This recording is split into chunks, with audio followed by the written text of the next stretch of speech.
Hey y'all, YouTubers that bought the VORTEX ignition switch for your 250F. Right now I got a Kawasaki KX250F that I've been having trouble putting the VORTEX on and actually getting it to run right with the bike.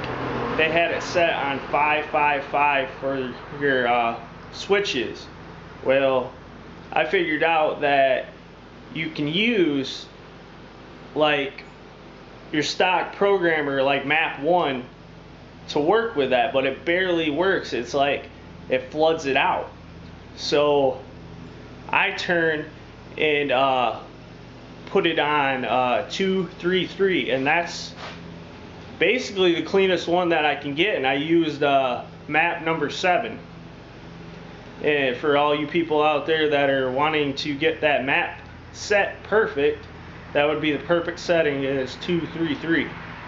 And this is my race bike right here, and this is exactly how it runs when I fire it up, and it runs amazing. Here, I'll start it up for you guys so you can see it.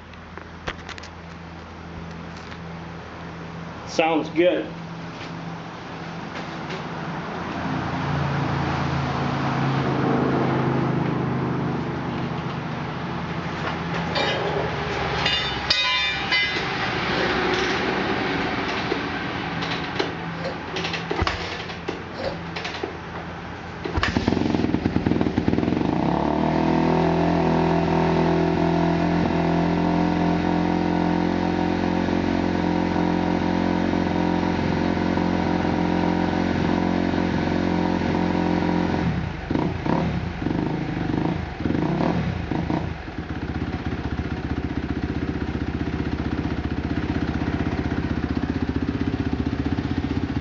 See, I ain't getting no smoke out this bike whatsoever setting it on 233.